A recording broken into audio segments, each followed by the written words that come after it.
Acts chapter 25.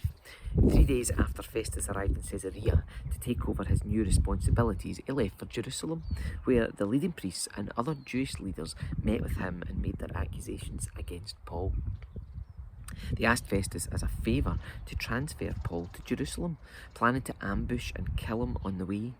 But Festus replied that Paul was at Caesarea and he himself would be returning there soon.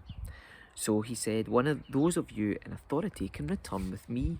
If Paul has done anything wrong, you can make your accusations.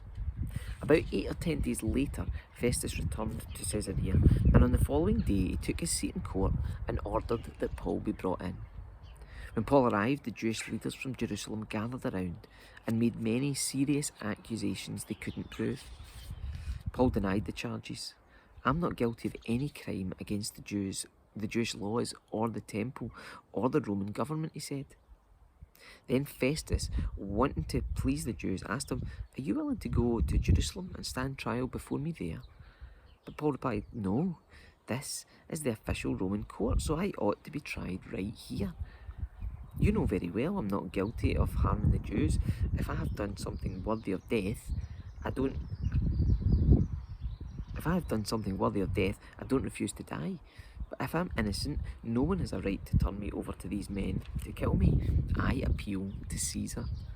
Festus conferred with his advisers and then replied, very well, you have appealed to Caesar, and to Caesar you will go. A few days later, King Agrippa arrived with his sister Bernice to pay their respects to Festus. During their stay of several days, Festus discussed Paul's case with the king. There's a prisoner here, he told him, whose case was left for me by Felix. When I was in Jerusalem, the leading priests and Jewish elders pressed charges against him and asked me to condemn him. I pointed out to them that Roman law does not convict people without a trial. They must be given an opportunity to confront their accusers and defend themselves. When his accusers came here for the trial, I didn't delay. I called the case the very next day and ordered Paul brought in. But the accusations made against him weren't any of the crimes I expected. Instead, it was something about their religion and a dead man named Jesus who Paul insists is alive.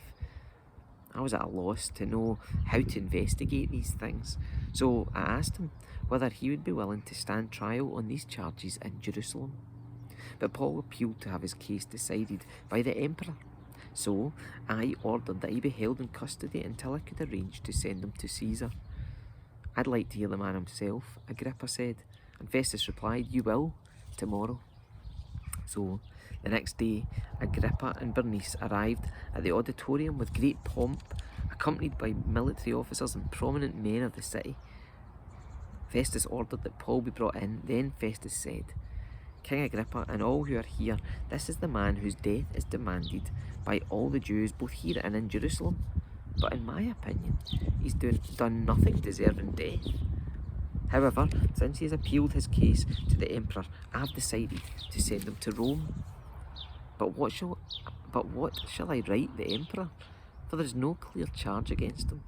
So I have brought him before all of you, and especially you, King Agrippa, so that after we have examined him, I might have something to write.